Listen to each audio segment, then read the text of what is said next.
It's time for Where You Live with Gene and Tony, the show that's all about owning, buying, selling, renting, and association management. If it involves a home, we'll talk about it. Here's your chance to get your homeowner questions answered. From the Concierge Landscape Studios, here's Gene and Tony. Needed the shelter of someone's arms, and there you were. Needed someone to understand my ups and downs, and there you were. Welcome back to Hour 2 of Where You Live with Gene and Tony. If you're just joining us, our guest in the studio today is Mike Rah, who's the managing attorney and director of Homeline, Inc., a tenants advocacy group. They've put together a new book that's come out in the last month called How to Be the Smartest Renter on Your Block. And again, tell us, our listeners, Mike, how can people get a hold of this book if they want a copy? Sure, they can get it on our website. They can order it there. It's $20 plus shipping and tax, but it's www.homeline.org, and we believe it's the graduation present of the season. Oh, hey, there you go. That's perfect. The gift that keeps That's on perfect. giving. Right. Yes. Everybody rents at some point. Yes. And it is, like we said in the first hour, it's a really comprehensive book and good information. I mean, I look through it with an eye of, I'm going to make sure they said everything right and that they didn't misrepresent any of the legalities. And I couldn't find that you did. Well, that's high praise. And like I said, I hope it doesn't hurt the sales of your book by having a landlord like it. But also, some of the issues that come up all the time that I hear that I always think tenants need more education about is, we talked about adequate notice or reasonable notice. I keep saying adequate, reasonable notice, and what that means. I have a lot of tenants tell me you always have to give me 24 hours notice. It just doesn't say that in the law. No. It doesn't say that in the law. Another one is you have to give me 5 days to pay my rent. Yeah, the law doesn't say that either. It's No. what the lease says. It's what the lease says, and it's important that renters know that before they get into it, correct? And now I can't think what the other one was. The winter eviction. The Winter eviction, that's right. Yeah. That's right. Yes. There's no law against evicting in the winter. If you don't pay your rent, you might get evicted no matter what the time of year. Sure. Well, let's talk about the issue of processing renters. And The doing applications? Yeah, I was saying during the break to Mike that this Tenant Bill of Rights was passed in 2010, and your organization was put a lot of work into that and effort behind that, getting that passed. And most of it, I think, is very practical and very fair. I think it's fair for landlords to let people know before they apply what the criteria are that they have to meet to be accepted. I think that's fair. I think if we're going to accept application fees, we have to treat people fairly. We have to refund application fees if we turn people down for something we didn't disclose, right? That's a bad spot for a landlord to be in legally, but yeah, you're right. Okay, right, yeah. Right. We don't want to be in that spot. But the one thing I do object to is having to process applications chronologically. Because we often are in a situation in renting single-family homes where 2 or 3 people will come in an afternoon to look at a place. And it's just maybe luck of the draw who shows up first. Or the first person may say, I meet the criteria. Maybe they do. But the second person is a better candidate because of better rental history. Or maybe they only have 8 DUIs instead of 15 DUIs on the criminal. Do you know what I'm saying? I do. I think it really ties the hands of landlords in making good decisions.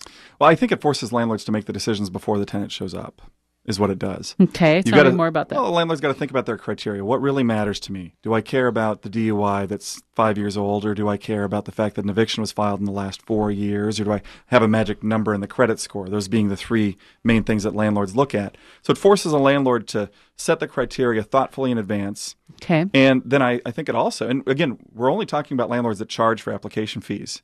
If they don't charge for an application fee, the law that you just mentioned doesn't apply to them at all. Okay. But if they do charge the application fees, I think it forces, or it should force, or encourage at least landlords to do what I call pre-screening. Instead of simply saying, you want to apply, here's the application, it's $30, ask the 5 questions that you really care about and say, you're not going to get the place if you don't qualify in these departments. And then you'll probably discourage people from applying. Frankly, that's what I want to happen anyway. I don't want Right. I don't want a tenant to pay $30 if they're going to get turned down. Exactly. And we do that because we don't want to have a fight over a $35 application fee. Sure. So we want the tenant to be very well informed. However, this is a business. The applicants that come to apply for this, in my mind, are competing for this home. If more than one person wants it, this is supply and demand of our economy. If two people want it, they're competing for it, and I think I should be able to choose between the two, as long as I'm not illegally discriminating against someone. Well, and I'll tell you this. Look, your situation, somebody with 8 DUIs and somebody with 5, right? If Yeah. the one with 5 DUIs happens to be white and the one with 8 DUIs happens to be African American, on its face, it's going to be the start of a colorable discrimination claim. Oh, agreed. And that's That's how, the risk you run by doing your approach. And there's a lot that happens that way, that it's not real discrimination but perceived. Correct. That's right. That's right. And that can happen anytime. And anytime you make a decision, someone can claim it's because of a protected characteristic. But I'm wondering if it would be better if the law just recognized, right now it says if you don't ask for a security deposit Application fee. then you're Free to process free them to however process. you want. But maybe it would just be better as long as you're not processing more than one. Because if I end up looking at if I look at a couple of people that have come in, and I say the person that came in later in the day, I'm just going to process theirs, I still haven't taken any money from someone. You know Well, what? Right. You can take the check and then you could return the check and not cash it on number 2 if you approve number 1. That's legitimate and that's legal. What about the other way around? No. That's what Gene's saying. Yeah. Why can't I process number 2 before I process number 1? And just Again, that's what they're saying, you're- Gene. We have to do it Yeah, chronologically. I know. To me, that makes about as much sense as saying to the renter, well, did you see our apartment building first or third? Because you need to put in your application with apartment number 1 instead of apartment number 3.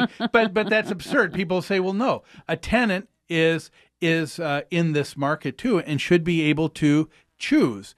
And to me, it seems like it would be a little bit more. Yeah. I hear even what you're side. saying. It's basically a recognition that at least several years ago it's been a problem, especially for low-income tenants, applying $30 or $50 per adult Sure. again and again and getting turned down, and I just trying to absolute- fix the system in some way. Oh, I yeah, agree. there were some- I agree with that. It absolutely makes sense that we should disclose our criteria. We should be very careful about accepting and refunding those fees. I agree with that 100%, Mike. I just think that we should be able to discriminate where we're legally able to discriminate. And Well, that's that what it is, right, with credit or criminal or rental history, yeah. Except we have to do them chronologically. Right, that's right. That's and I right. don't see how that Yeah. fits in. Well, we've also got another question from our producer.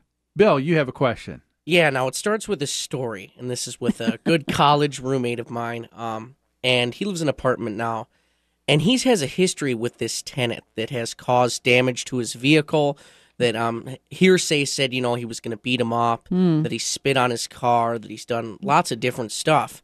And just recently what happened, he stated, was, he was just driving along, just exiting his house, and he met up with that tenant in a vehicle.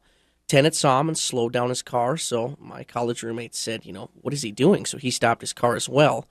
And the one who's been harassing him has just immediately sped forward, turned around, and followed him to the stoplight.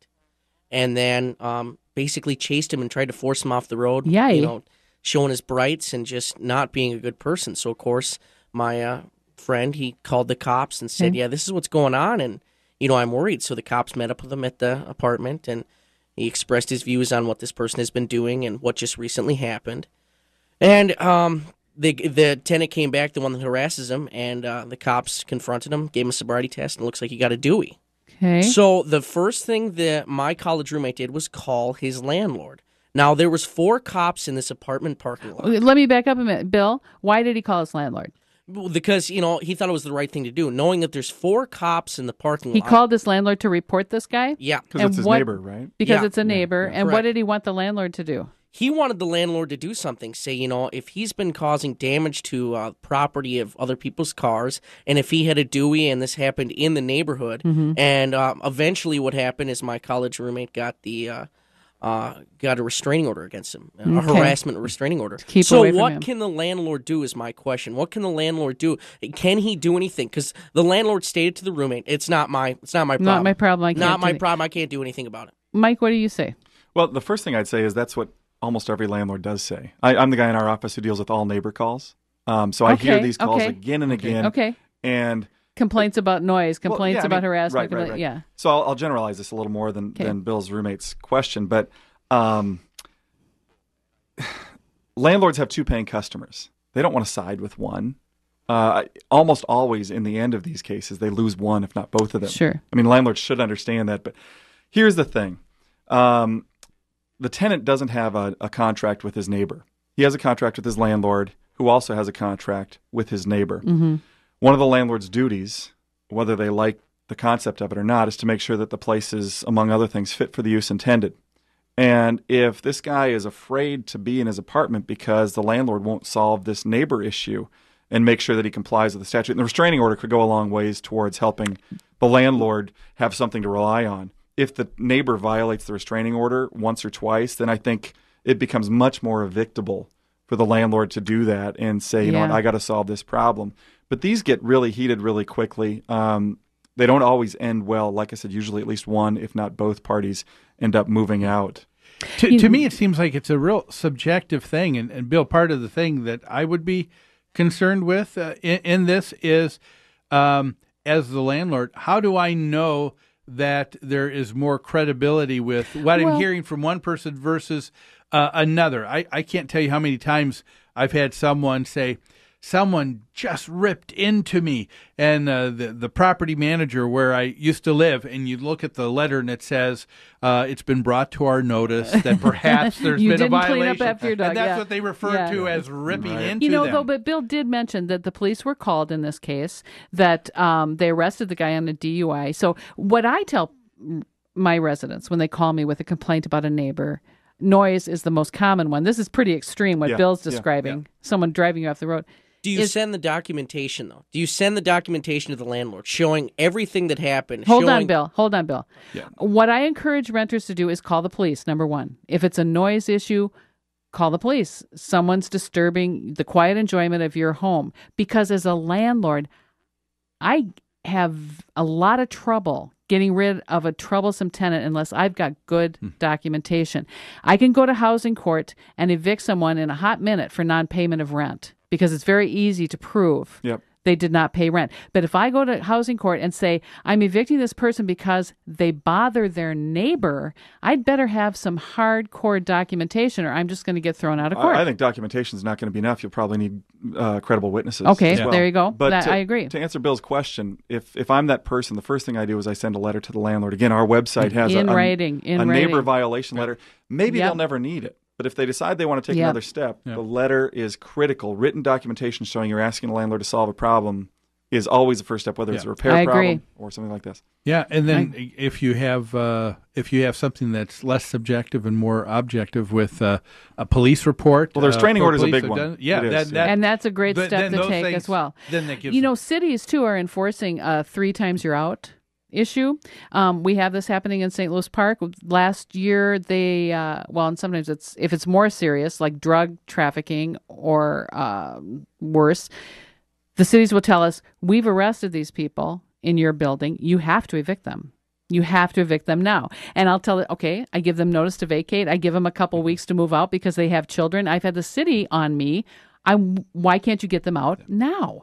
Well, we can't get them out now. We have to be reasonable, or the courts are going to throw me out. Well, and as a tenant advocate, there is no single subject I feel more sympathetic for landlords on than when the city is pressuring the landlord because of a licensing issue, because of police calls. Well, there's a state law that says that if the tenant calls for help for domestic abuse, the landlord can't take any action.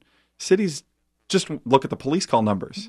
Hey, you've had 10 police calls to this unit. Well, they've all been for domestic abuse. I can't penalize a tenant. But the city wants us to get rid of them. The landlord is absolutely stuck in the middle on that. It's a tough one. Well, here's something else. We got to take another break right now that I'd like us to weigh in on. Who's responsible for the eviction of bed bugs? Is it the landlord or the tenant? We'll discuss that when we come back after these messages.